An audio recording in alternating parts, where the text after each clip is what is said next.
After weeks of uncertainty, Cuba, Nicaragua, and Venezuela have not been invited to the upcoming Summit of the Americas in Los Angeles. The guest list had been the source of tension, with Mexico's president threatening not to attend if those nations were not invited. NBC News White House correspondent Mike Memoli joins us live from L.A., where President Biden is scheduled to address the inaugural ceremony at the summit. Good morning, Mike.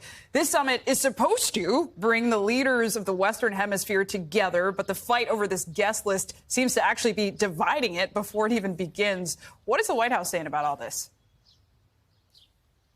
Yeah, Zinkley, that's exactly right. This is only the 9th Summit of the Americas. It typically happens every 3 years, and this is the first time that the U.S. has hosted it since the inaugural summit in 1994. And the Biden administration, they really wanted to use this summit as a showcase for discussing as what they called regional solutions to regional problems, really focusing especially on the migration challenges coming from Central America that has led to the border crisis that we've been seeing over the last year and a half.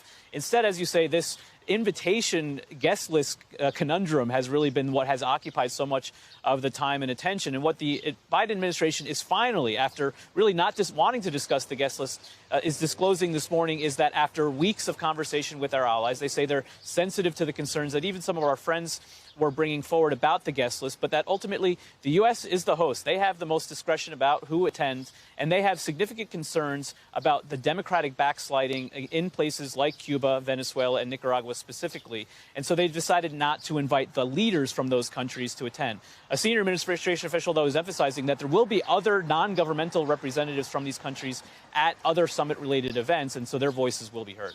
Mike, let's talk about the potential ripple effects of all of this, right? The president of Mexico threatened to boycott the summit if Cuba, Venezuela, and Nicaragua, as I said earlier, were not included. Have we heard whether he plans to actually follow through with that threat, and what kind of impact would that have?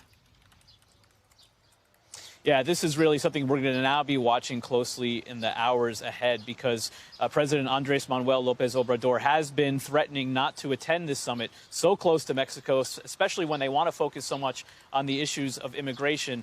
The administration has been working closely with his government over the last few weeks. The president had a virtual conversation with him just over a month ago.